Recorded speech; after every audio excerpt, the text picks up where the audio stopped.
Finally, 5 of Nagumo's classmates, or rather groups, got expelled. He didn't protect them. The easy read is that Nagumo was always paper, that the show built him as a threat and deflated it in the finale. But that's not the right read. Nagumo didn't fail because he was weak. He failed because of how he was strong. He built everything around himself. His authority, decisions, his presence at the center of every outcome. Every person under him depended on what he chose to do. And when the exam pressure hit the exact point where he needed to distribute support, he didn't. Whether that was strategy, ego, or indifference, the result was the same. His structure had no resilience because it had no distribution. That's the contrast the season was making underneath all the fight scenes and alliance drama. Nagumo built a pyramid and Ayanokoji built a web. A pyramid looks stronger than a web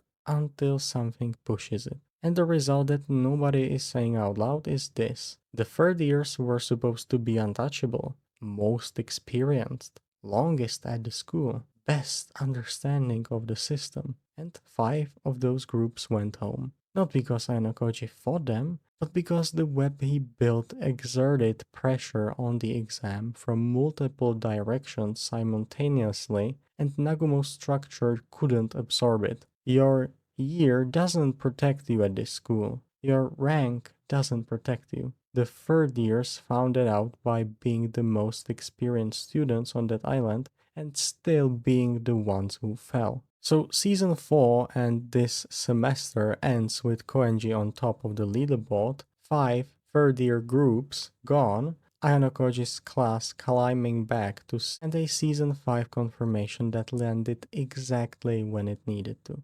This season gave us Nanasei's grief becoming a constructed identity, the rain that signals everything breaking, which by the way actually didn't appear, which kind of surprised me here, but okay, Ichinosei's confession and an answer that wasn't a no, and it ended with a lesson about power this school has been demonstrating since episode 1. The person who controls everything is the most fragile person in the room. Nagumo controlled everything, 5 groups of his went home. Season 5 has a lot to build on, and I want to see whether the Ichinose answer ever gets resolved. I want to see what Ichika actually is when the show says it out loud. And I want to see whether the web holds when the pressure comes from a different direction in a different setting than the island. Full video on YouTube. Subscribe if you want more.